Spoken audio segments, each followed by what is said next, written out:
भारतीय चित्रपटसृष्टीतील सुप्रसिद्ध अभिनेत्री आणि कागलच्या राजघराण्यातील सुकन्या सागरिका घाटगे खान हिनं आपले पती भारतीय क्रिकेट संघाचे माजी वेगवान गोलंदाज झहीर खान यांच्यासह आपल्या कागल या जन्मभूमीला भेट दिली। कागलच्या या लाडक्या लेकीनं आणि जावयानं इथल्या ऐतिहासिक श्री राम मंदिर आणि प्रसिद्ध हजरत गैबी पीर दर्ग्याचं दर्शन घेऊन श्रद्धेचा जागर केला।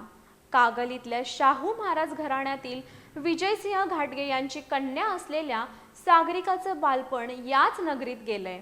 चक दे इंडिया चित्रपटातील प्रीती सबरवाल या भूमिकेमुळे राष्ट्रीय स्तरावर प्रसिद्धी मिळवलेल्या सागरिकानं केवळ अभिनयातच नव्हे तर राष्ट्रीय स्तरावरील हॉकीमध्येही आपली चमक दाखवली आहे।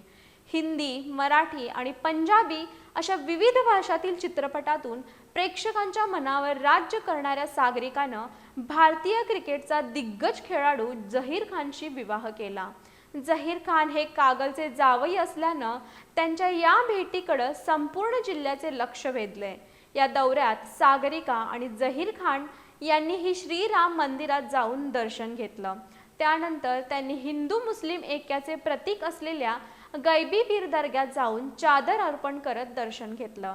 आपल्या व्यस्त वेळापत्रकातून वेळ काढून आपल्या मूळ गावी येत इथल्या मातीतील संस्कृती आणि परंपरेचा सन्मान करणाऱ्या या जोडीचं सर्वत्र कौतुक होतंय। यावेळी आपल्या लाडक्या अभिनेत्रीला आणि भारतीय क्रिकेटच्या ताऱ्याला पाहण्यासाठी कागलकरांनी मोठी गर्दी केली होती।